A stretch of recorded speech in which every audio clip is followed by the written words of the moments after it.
En el programa anterior hablamos de la construcción del tercer templo, para la cual ya todo está listo y es evidencia de los tiempos del fin. El pronto inicio de los 7 años de tribulación está a las puertas sobre esta tierra y antes de todo esto vendrá el arrebatamiento de la Iglesia Santa de Jesucristo. Respondimos algunas preguntas también. ¿Cómo se construirá el tercer templo y qué tan avanzados están los preparativos para esta construcción? Hoy vamos a responder una pregunta que quedó pendiente. ¿Qué ocurrirá dentro de este templo cuando está construido? Y añadiremos una más. ¿Qué pasará directamente con este templo? Para responder estas preguntas, quédense con nosotros en Preparándonos para la venida del Rey. Cristo viene pronto. Ministerio Berea Barranquilla presenta Preparándonos para la venida del Rey. Cristo viene pronto. Un programa centrado en las profecías del pasado y del presente siglo que confirman los tiempos del fin, la inminente venida de Cristo por su iglesia y los eventos proféticos a punto de acontecer sobre el juicio venidero, al igual que las promesas futuras para la iglesia santa, Israel y las naciones salvas.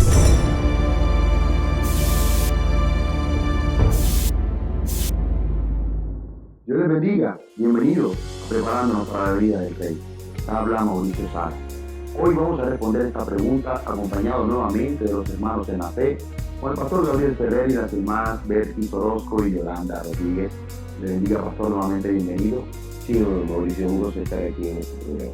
Hermanos, aquí vamos a responder qué va a ocurrir con este tercer templo. Yo te bendiga, Mauricio, gloria al Señor. Muy buena pregunta. Sí, yo quiero iniciar, pastor Gabriel, a hablar de qué es lo que va a ocurrir dentro de este templo cuando finalmente está construido. Sí, Mauricio, nosotros sabemos que los judíos no aceptaron al Señor Jesucristo como Mesías. Por tanto, ellos están bajo la ley. Y mira que ellos asumen y practican la ley y se dan manifiesto en esa ley.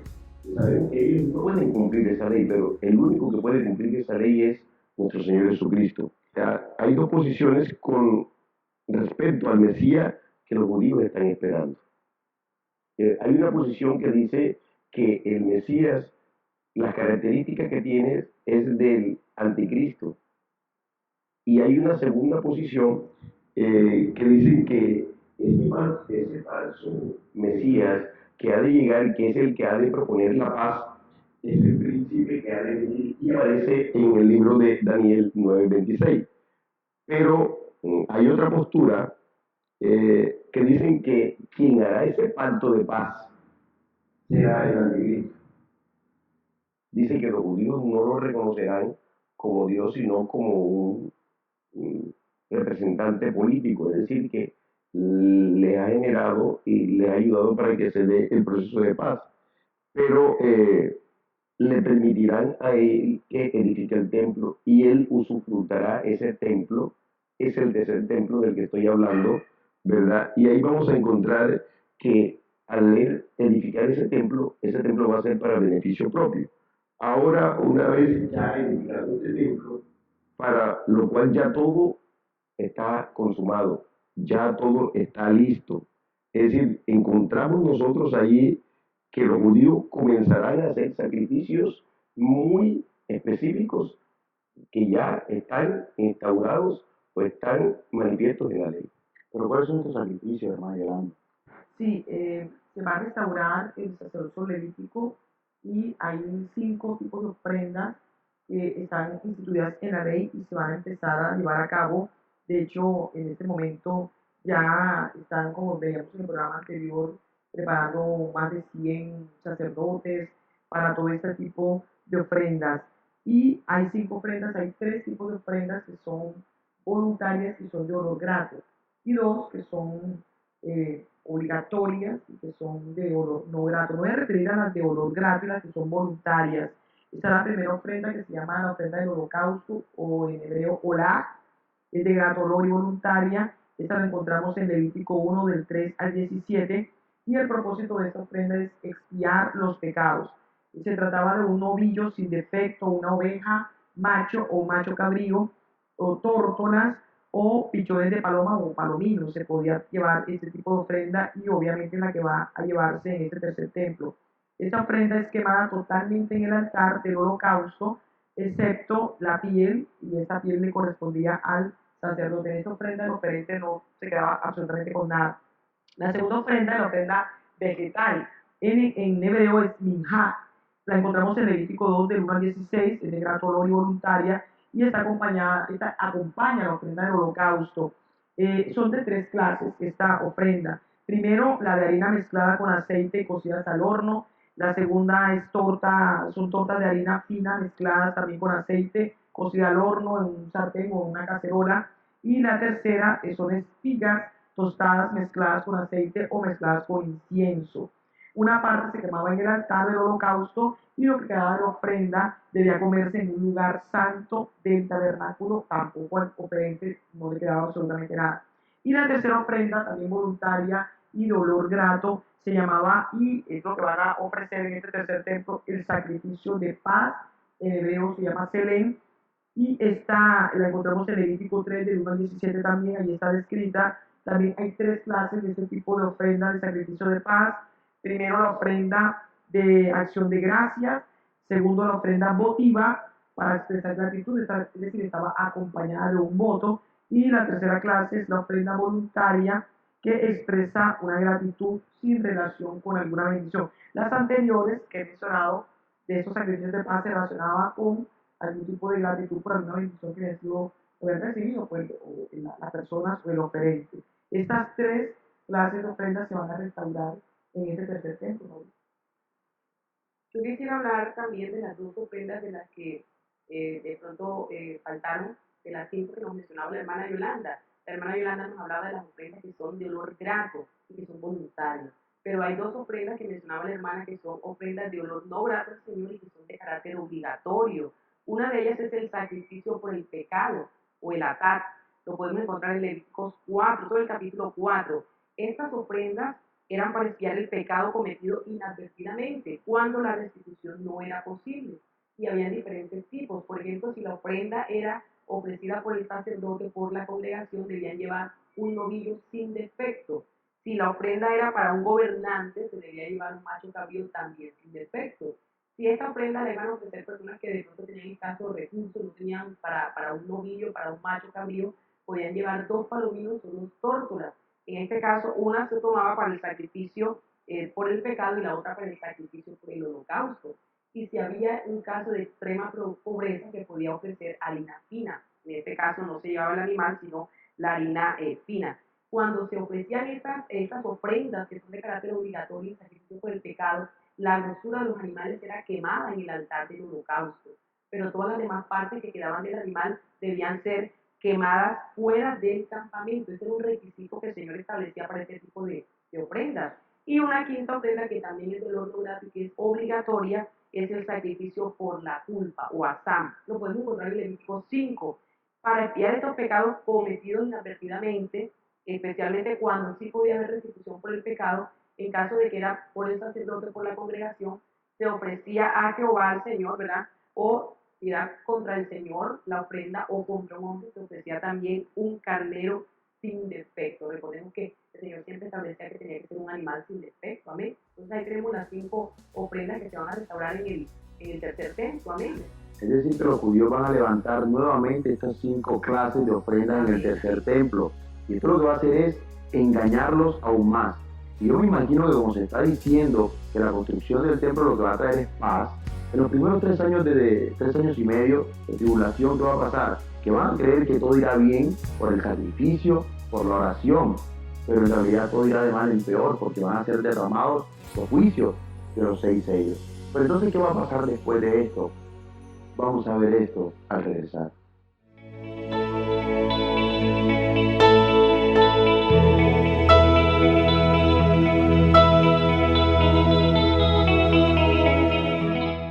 Estamos de regreso en Preparándonos para la vida del Rey y hablábamos de los sacrificios que harán los judíos en el tercer templo, y precisamente dejamos una pregunta por responder, y es: ¿qué pasará después de la primera mitad de la tribulación, cuando ya los judíos estén dentro del templo haciendo sacrificios? Otra vez, ¿qué pasará? Bueno, Mauricio, yo quiero anotar que ya en el año del 2018 se llevó a cabo un sacrificio.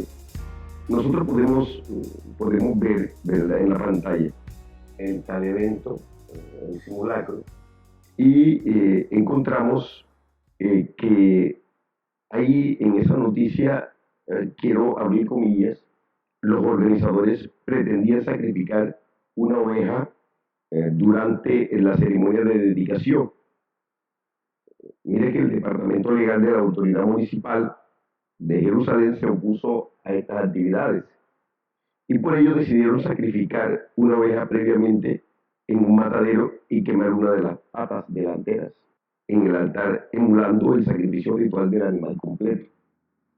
El aceite de oliva, el vino, el grano, producidos de acuerdo con la norma exigida por la ley de la Torá relativa a las ofrendas rituales, también se ofrecieron en el nuevo altar. En este primer sacrificio, mientras que el Ketoret, una mezcla de aceites y perfumes utilizados en el templo, se ofreció en un altar separado más pequeño.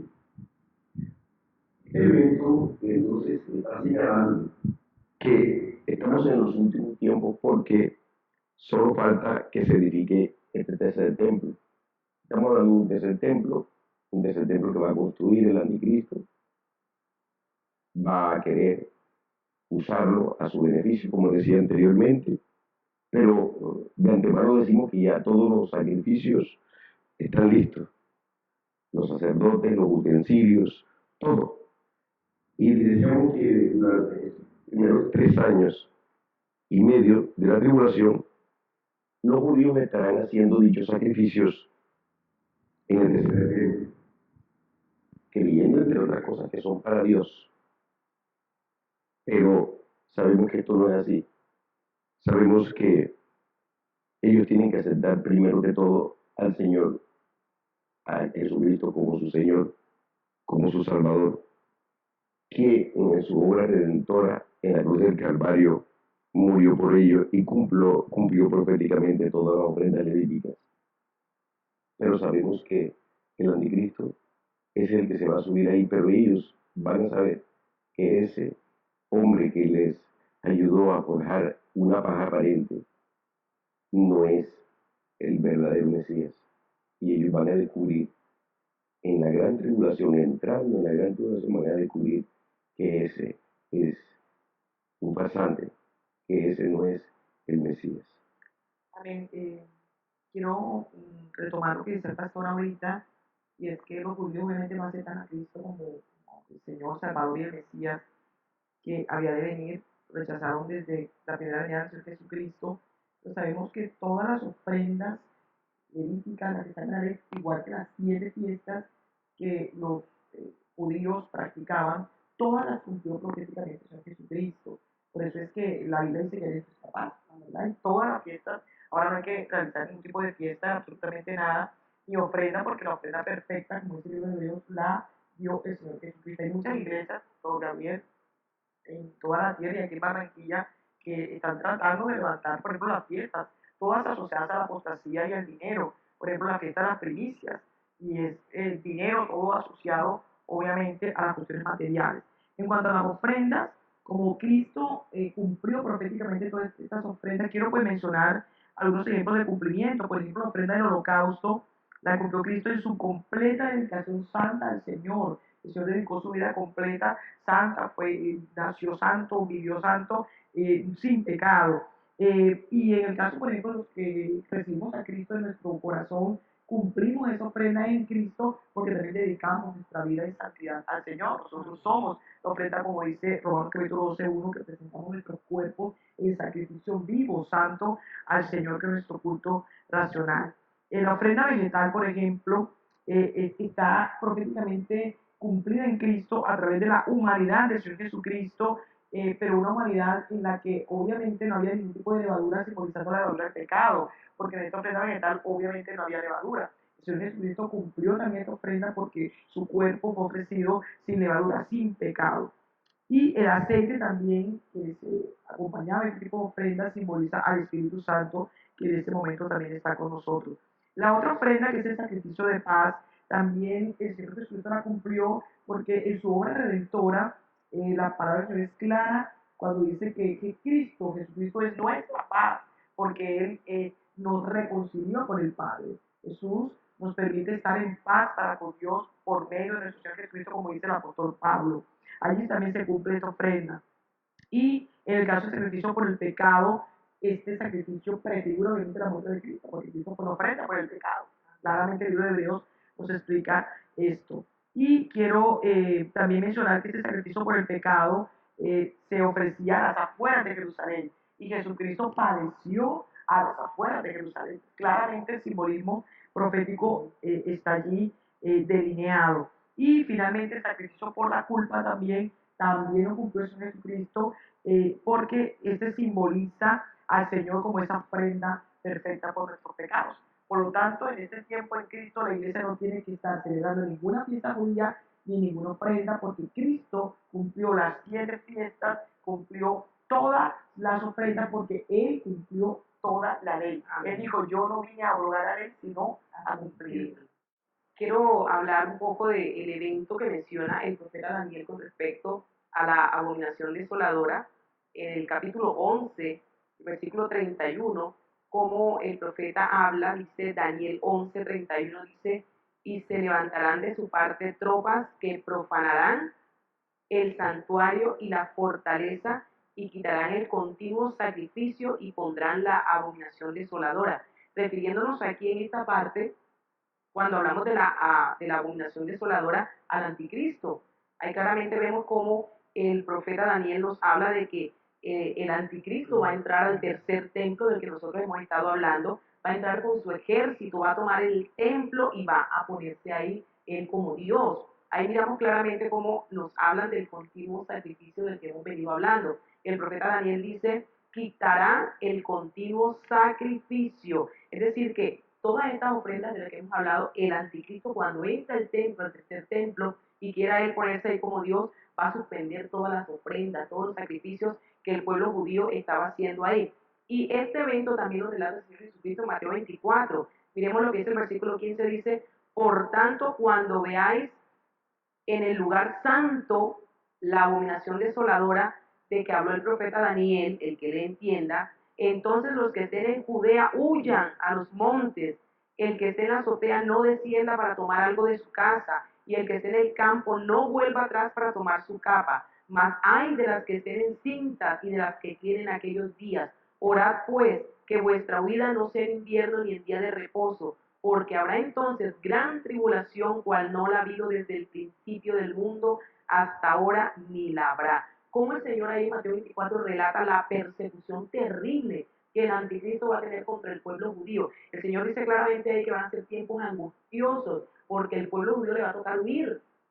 El anticristo y todas sus tropas van a venir contra ellos. La palabra nos habla de que va a ser un holocausto peor del que ya ocurrió en la Segunda Guerra.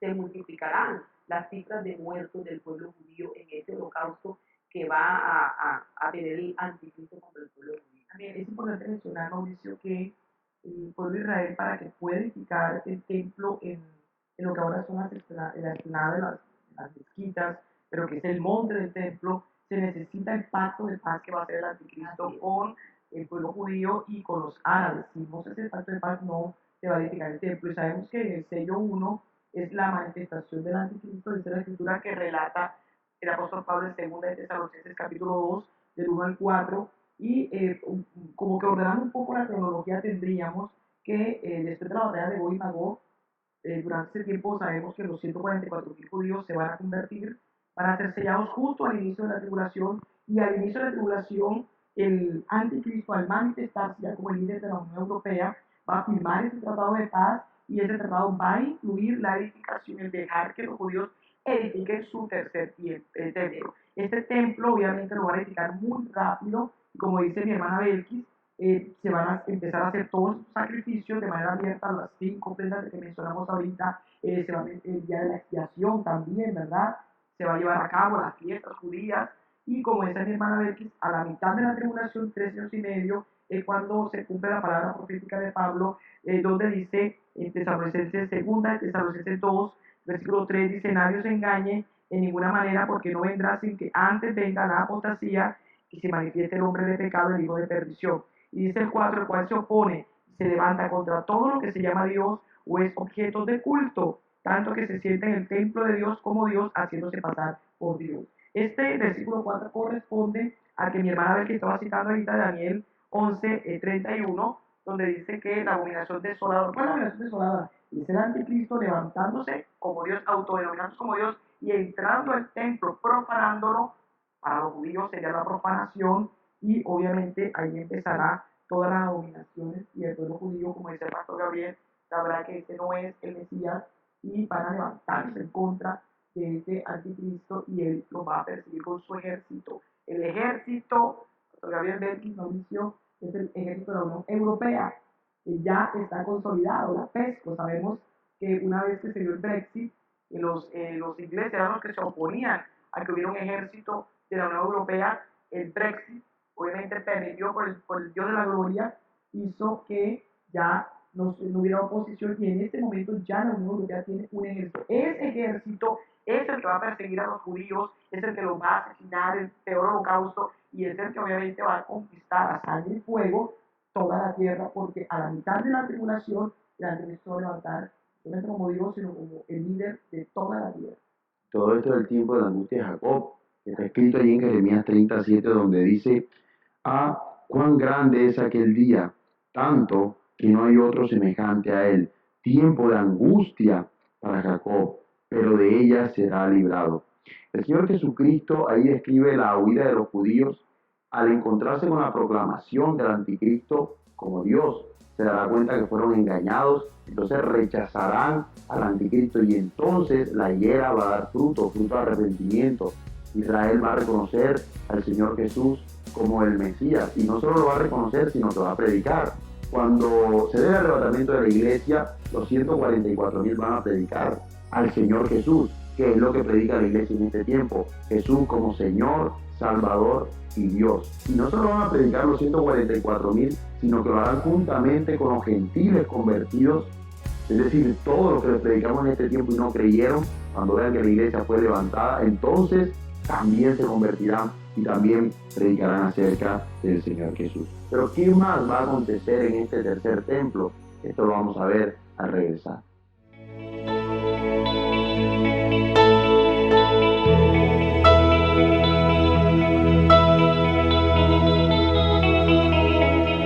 Estamos de regreso preparándonos para la vida del Rey y seguiremos hablando de qué más pasará en este tercer templo, Pastor Gabriel. Mauricio, yo quiero citar a Daniel, lo que dice Daniel en ese momento en que el anticristo entra al templo y se asume como Dios.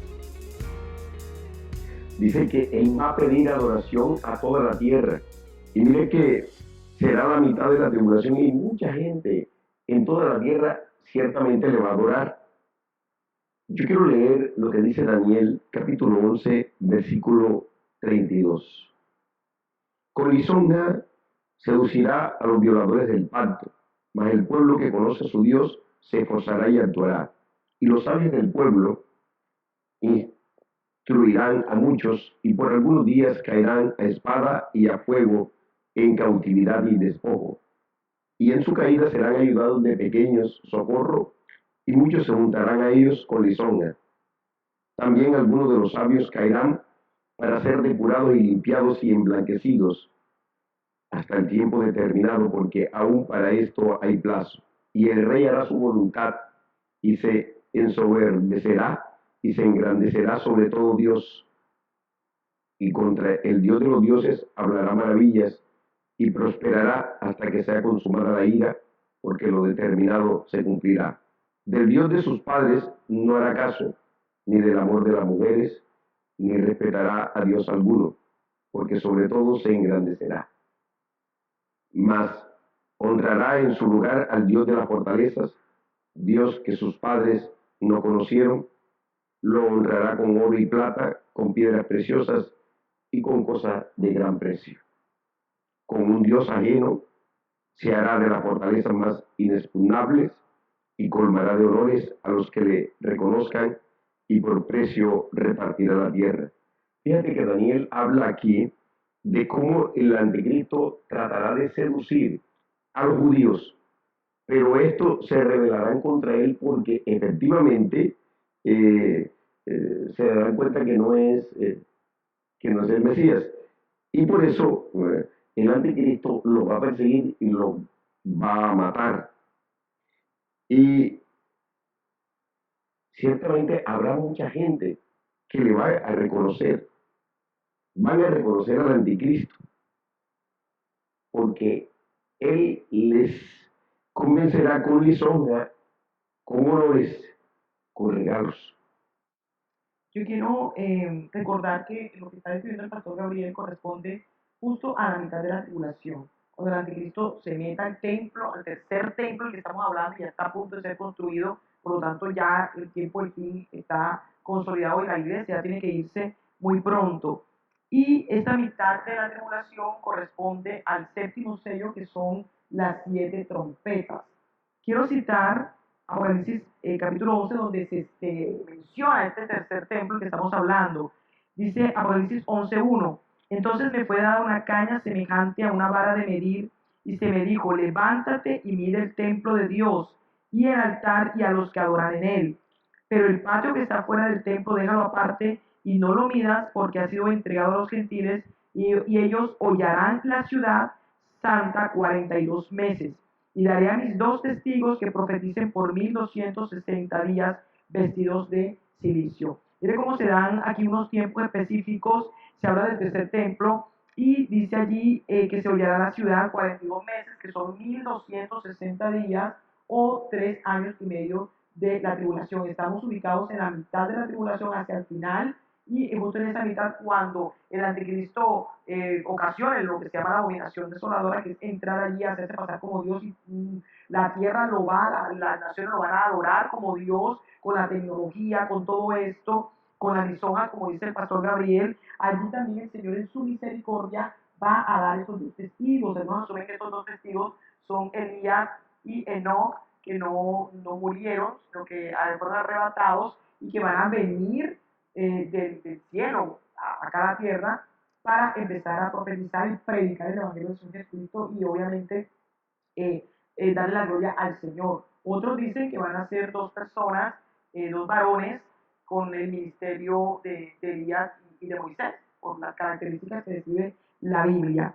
Y quiero hacer notar que esos 2 testigos van a predicar hasta el final de la tribulación, y sabemos que no les va a poder hacer nada al anticristo durante ese tiempo, que obviamente va a estar con la lisonja, pero les va a estar atacando, persiguiendo a los judíos, asesinando, y esos 2 testigos van a estar testificando. Obviamente se llaman testigos por eso, van a estar profetizando, y hasta que ya cumplen su ministerio, el anticristo dice en la escritura que los va a asesinar allí en Jerusalén, y sus cuerpos van a quedar 3 días expuestos delante de todas las naciones. Lo van a ver todas las naciones, pero el Señor en su misericordia va a dar esta poderosa señal, y que los va a resucitar, y van a, obviamente, a ser glorificados en su cuerpo, y todos los van a ver ascender. Es uno de los arrebatamientos, es el último arrebatamiento, ¿verdad? De los 7 tipos de arrebatamientos que aparecen en Biblia, y el nuestro es uno de ellos, y está allá. Gloria a Dios. Amén. ¿Y qué ocurrirá finalmente, hermano Ali, con el tercer templo? Mauricio, el mismo anticristo va a destruir el tercer templo, porque así lo dice el profeta Daniel en el capítulo 9, versículos 26 y 27. Leamos, dice: y después de las 62 semanas se quitará la vida al Mesías, mas no por sí, y el pueblo de un príncipe que ha de venir destruirá la ciudad y el santuario, y su fin será con inundación, y hasta el fin de la guerra durarán las devastaciones. Dice el 27: y por otra semana confirmará el pacto con muchos, a la mitad de la semana hará cesar el sacrificio y la ofrenda, después con la muchedumbre de las abominaciones vendrá el desolador, hasta que venga la consumación, y lo que está determinado se derrame sobre el desolador. Mira cómo dice el versículo 26, que destruirá la ciudad y el santuario. Aquí habla de un pueblo, el profeta Daniel, y ese pueblo del que nos está hablando el profeta Daniel es el Imperio Romano. Y nos habla del desolador, ahí se está refiriendo a un príncipe también, y ese príncipe que ha de venir, del que habla en el versículo 26, se refiere al anticristo. Amén. El santuario es el templo. El santuario es el templo. Dice que después de la mitad de la tribulación, cuando viene la abominación desoladora, que va a continuar hasta el fin, porque sabemos que la abominación desoladora inicia a la mitad de la tribulación, pero va a durar hasta el fin. Eso va a ser tiempos terribles cuando el anticristo va a estar persiguiendo al pueblo de Israel. El profeta Daniel dice claramente que las guerras van a durar hasta el fin. Al final del versículo 26 dice, y hasta el fin de la guerra durarán las devastaciones. Es decir, está diciendo el profeta que van a ser tiempos terribles de angustia, de terror, como dice la palabra, la ira de Dios derramada sobre todo este tiempo. Pero fíjate cómo en el versículo 27 el profeta se remonta al inicio de la tribulación, porque dice, y por otra semana confirmará el pacto con muchos, del que ya hemos hablado en el programa, el pacto que el anticristo va a hacer, obviamente, para que se pueda construir el tercer templo. Como nos decía hace un rato la hermana Yolanda, debe haber un pacto de paz entre el pueblo judío y los pueblos árabes, y ese es el pacto de paz que va a firmar el anticristo. Y de eso nos habla el profeta Daniel en el versículo 27.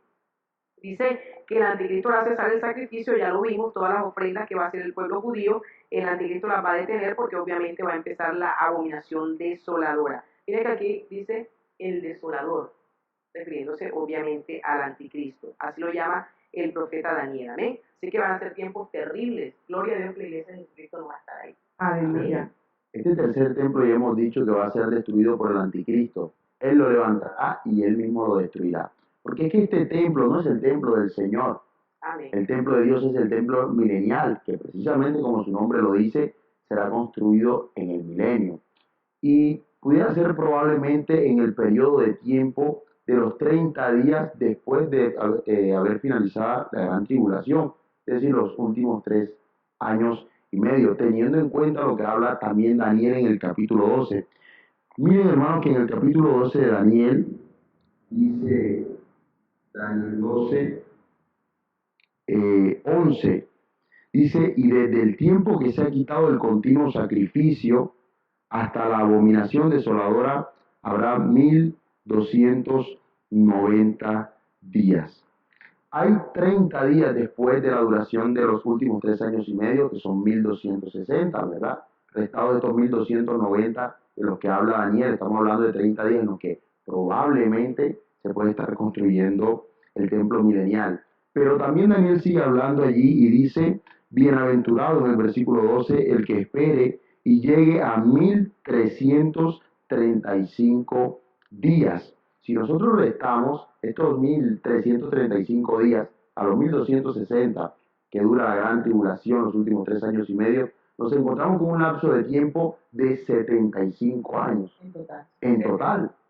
Entre los 1260 y los 1290 tenemos 30, y entre los 1290 y los 1335 tenemos 45. Sumado estos dos lapsos de tiempo tenemos 75 años en los que ocurrirán algunos eventos. 75 días, así es. A ver, Mauricio, yo quiero como agregar que lo más probable es que en esos 30 días, porque mira como Daniel dice, hasta la abominación desoladora habrá 1290 días. Y sabemos que lo que está haciendo Daniel allí en el capítulo 12 es unir todo el periodo desde la mitad de la tribulación, cuando entra el anticristo, que es la abominación desoladora, hasta el final, que es la segunda venida de Cristo. Pero a veces se tiende a pensar que el Señor viene con nosotros, obviamente vamos a venir, aleluya, gloria a Dios, blancos, gloria al Señor.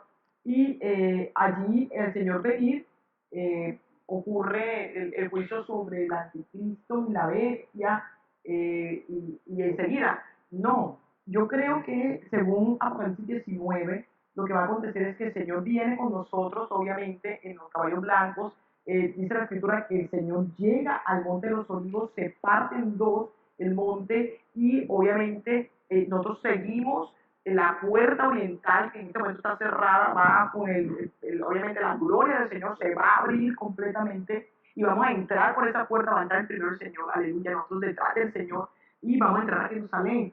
Pero como este anticristo con el falso profeta, las dos bestias, han causado tanto daño, evidentemente va a haber un juicio sobre estos dos personajes, y ese juicio lo va a presenciar todos los perdidos y los salvos vivos con su cuerpo, y todos los resucitados, obviamente nosotros los resucitados, y los que resucitan los santos del Antiguo Testamento, los salvos del Antiguo Testamento. O sea que eso va a haber allí un escenario, ¿verdad? Donde va a estar el juez, que es el Señor, y nosotros, que nosotros nos han dado la capacidad de juzgar. Yo quiero anotar que en Apocalipsis 19, en esos 30 días, yo creo, Mauricio, van a conocer los juicios. El juicio sobre la bestia, la primera bestia es el anticristo, el juicio sobre la segunda bestia, que es el falso profeta, pero es un juicio. Y la espada que sale de la boca del Señor es la palabra del Señor, porque claramente dice la Escritura que es más cortante que toda espada de 2 filos y penetra hasta partir del alma y el espíritu, dice la Escritura en el libro de Hebreos. Y en la Apocalipsis 19 yo quiero citar que allí cuando se relata, a partir del versículo 11, el Señor viniendo con nosotros, aparece allí el versículo 19, voy a leer, dice, y vi a la bestia, a los reyes de la tierra y a sus ejércitos, es decir, los que están en la batalla de Armagedón, que van a pelear entre sí, pero cuando vean al Señor viniendo, lo van a ver, aleluya, dice, todo ojo le verá físicamente viniendo del cielo, ahorita mismo todo se ve así, ¿verdad? Pero así como el arrebatamiento, se va a abrir el cielo y vamos a subir. En la segunda venida se va a abrir el cielo, la gente va a ver al Señor en el caballo blanco y nos va a ver a nosotros, el ejército celeste, con otros vestidos y se va a ver físicamente, porque nosotros venimos físicamente.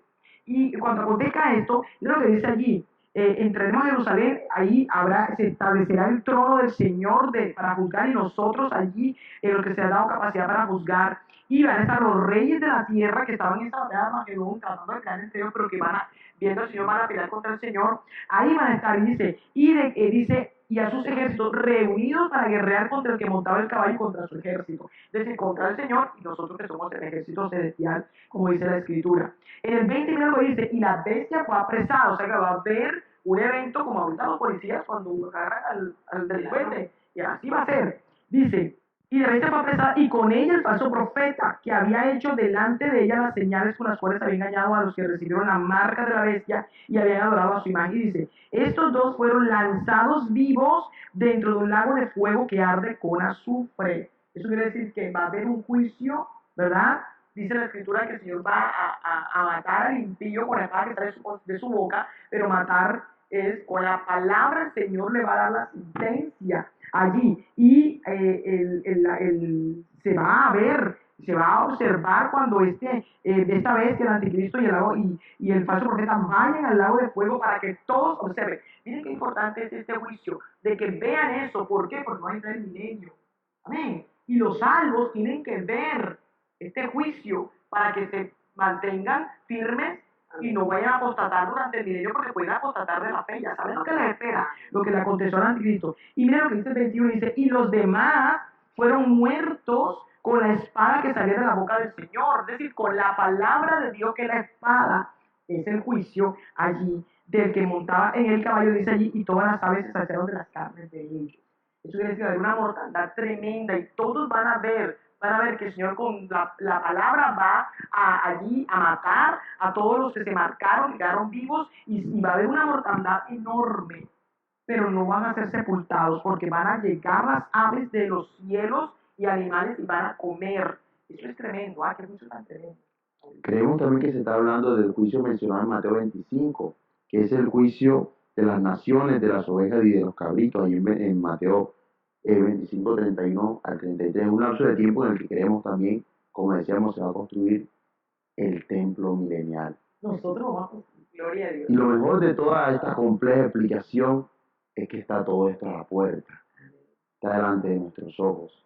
El Señor Jesucristo nos está enviando a cumplir la comisión, pero la comisión de predicar que todo esto está delante de nuestros ojos, que pronto va a sonar esa trompeta, que no es dentro de 1000 o 2000 años. Está a las puertas, las señales están cumplidas, y la iglesia de Jesucristo debe levantarse a anunciar la venida del Señor, debe levantarse a decir que el Rey ya viene, a anunciar, porque está preparando, ya lo hemos dicho en otros programas, estamos preparando a los que van a predicar en la tribulación, esos que juntamente con los 144,000 de los judíos predicarán ¿de quién? Del Señor Jesús como Señor, Dios y Salvador.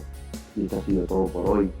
Si tienes alguna pregunta acerca del tercer templo, del templo milenial, puedes dejarla en los comentarios y la responderemos en un próximo programa. Recuerda mantener tu lámpara encendida. Maranata, Dios te bendiga. Nos vemos en una próxima emisión. aquí en preparándonos para la venida del Rey. Cristo viene pronto.